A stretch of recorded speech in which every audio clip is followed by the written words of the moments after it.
ଜୟ ଜଗନ୍ନାଥ ସାଙ୍ଗମାନେ। ଛୋଟ କଥାଟିଏ କହି ରଖିବି। ଆମେ ଯେତେବେଳେ ଛୋଟଟିଏ ହେଇଥାନ୍ତି, ସମସ୍ତଙ୍କ ବାପାମାନେ ତାଙ୍କ ଛୁଆମାନଙ୍କର ଆଙ୍ଗୁଠିକୁ ଧରି ବାଟ ଚାଲି ଶିଖେଇଥାନ୍ତି, ଆଉ ମାଆମାନେ ସେ କୋଳରେ ଧରି ତାକୁ କେତେ ଶୁଆଇ ପକାନ୍ତି, ପଣତରେ ତାଙ୍କ ଲୁହ ପୋଛି ଦେଇଥାନ୍ତି, କେତେ ଅଳି ଅଧଳି ସହିଥାନ୍ତି। ଯେତେବେଳେ ଛୁଆଟି ଜାଣିବା ହୁଏ, ଦୁନିଆ ଦେଖେ, ସମାଜ ଆଗରେ ବାଟ ଚାଲେ, ସେତେବେଳେ ତାକୁ ପରିବାରର ବୋଝଟା ମାଡ଼ି ବସେ, ଯେଉଁଟାକି ପରିବାରର ବାପା ମା ପ୍ରତି ସ୍ନେହ ମମତା ଭଲ ପାଇବା ସବୁକିଛି ଭୁଲିଯାଏ। ଆଉ ବାପା ମା ମାନେ ଏଇଟା ବି ଭାବିବା ଦରକାର କି କାଲି ଆମ ପୁଅଟା ଏତିକି ଟିକେ ବି କାନ୍ଦି ପକେଇଲେ ଆମେ ତାକୁ କେତେ କଷ୍ଟରେ ଲୁହ ପୋଛି ଦେଉଥିଲେ, ବୁଲେଇ ଦେଉଥିଲେ, ଏଇଟା ଆଣିବୁ ସେଇଟା ଆଣିବୁ କହି ପକାଉଥିଲେ। ଆଜି ଯେ ସଂସାରର ବୋଝ ସବୁ ବାପା ମା ମାନଙ୍କୁ କହି ରଖିବି କି ଗୋଟେ ପୁଅ ଯେତେବେଳେ ବାହାରେ ଯାଇକି କାମ କରୁଛି, କେବଳ ସେଇ ପୁଅ ହିଁ ଜାଣିଛି ସେ କ'ଣ କାମ କରୁଛି, କେତେ କଷ୍ଟ କରୁଛି। ଆଉ ଘରକୁ ଟଙ୍କାଟା ଆଣିଲେ ସବୁ କିଛି ଖର୍ଚ୍ଚ ହେଇଯାଉଛି, ସେଇ ପୁଅ ହିଁ ଜାଣିଛି। ଯେତେବେଳେ ଦରମା ଟାଇମ୍ ହେବ, ଖାଲି ସେ ଦେଖିବ ଯେ ମୋର ଏତିକି ଟଙ୍କା ମୁଁ ପାଇଛି ବୋଲି, ଗୋଟେ ମିନିଟରେ ସବୁ ଶେଷ ହେଇଯିବ। ଏତିକି ହିଁ କହି ରଖିବି। ଆଉ ଗୋଟେ କଥା ସମାଜକୁ କହି ରଖିବି କି ଆମେ ଯେଉଁ ଯୌତୁକ ଆଉ ଶୁଦ୍ଧ ଘର ଭୋଜି, ଯେଉଁ ସପୋଜ କରି ଗୋଟେ ବାପର ଗୋଟେ ବଢ଼ିଲା ପୁଅ, ରୋଜଗାର ପୁଅ, ସେ ଚାଲି ଯାଉଛି, କି ସେଇଠି ସମାଜ କହିବ କି ଆମକୁ ଖାଇବାକୁ ଏଟା ଦେଉନି, ସେଟା ଦେଉନି, ଭୋଜିଟେ ଦେଉନି, କିଛି ଦେଉନି। ଥରେ ବୁଝ କି ତାର ଗୋଟେ ରୋଜଗାର ପୁଅ ଚାଲି ଯାଉଛି, ତାକୁ ଯେ କେତେ କଷ୍ଟ ହେବ ସେ ବାପଟାକୁ କେବଳ ସେ ବାପ ହିଁ ଜାଣିବ।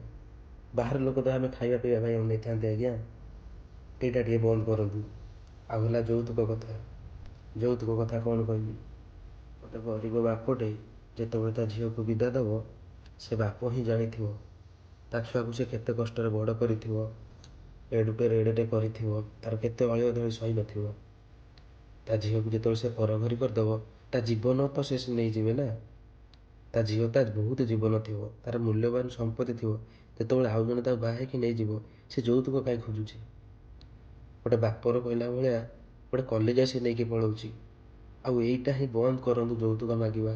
କାହିଁକିନା ତା ଘରର ତମେ ସମ୍ପତ୍ତି ନେଇଯାଉଛ ତା ଝିଅକୁ। ଏଇଟା ଥରୁଟେ ବୁଝି ରଖ, ଗୋଟେ ବାପାକୁ କେତେ ଯେ କଷ୍ଟ ହେବ। କେବଳ ସେଇ ବାପ ଜାଣିଥିବ କି ଗୋଟେ ଝିଅ ଯେତେବେଳେ ବାହା ହେଇକି ଚାଲିଯାଏ ତା ଶାଶୁ ଘରକୁ, ତାର ସବୁବେଳେ ପଛ କଥା ମନେ ପଡ଼େ। ମୋ ଝିଅ ମୋତେ ଏମିତି ଭାତ ଦେଉଥିବ, ସେମିତି ଭାତ ଦେଉଥିବ, ମୋ ସବୁ ଭୁଲ ମୋ ଝିଅ ମୋତେ ବୁଝେଇ ଦେଉଥିବ, ଲକ୍ଷ୍ମୀ ପରିକା। ଏଇଟା ଟିକେ ବୁଝି ରଖନ୍ତୁ ଆଜ୍ଞା, ଏ କଥା ମନେ ରଖିବ ଆଜ୍ଞା। ଆଜିକା ଡେଟ୍ରେ ତ ପୁଅମାନେ ବାପା ମା ମାନଙ୍କୁ ପର କରିଦେଉଛନ୍ତି, ବୁଢ଼ା ହେଇଗଲେ ପୁଅ ବୃଦ୍ଧା ଆଶ୍ରମରେ ଛାଡ଼ି ଦେଉଛନ୍ତି। ଆଉ ଯଦି ଝିଅ ଜନ୍ମ କରିଛନ୍ତି ନା, ଆପଣଙ୍କ ମଲା ଟାଇମ୍ରେ ତା ଶାଶୁଘରେ ଥିଲେ ବି ସେ ଆସିକି ତା ବାପା ମାଆକୁ ତା ଶ୍ୱଶୁର ଘର ପର୍ଯ୍ୟନ୍ତ ନେଇଯିବ କି ମୋ ବାପା ମାଆଙ୍କୁ ମୋ ପାଖରେ ରଖିବି।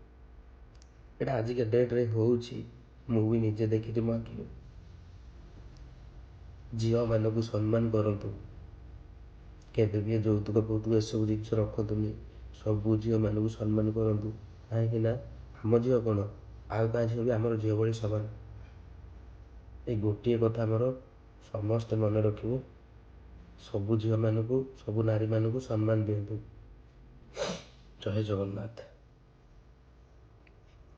ସାଙ୍ଗମାନେ, ଯଦି ଭିଡ଼ିଓଟି ଭଲ ଲାଗିଛି ଲାଇକ୍ଟେ କରିବେ, ସବସ୍କ୍ରାଇବ୍ କରିବେ, ଲାଷ୍ଟକୁ ବେଲ୍ ଆଇକନ୍କୁ ବଜାଇ ଦେବେ।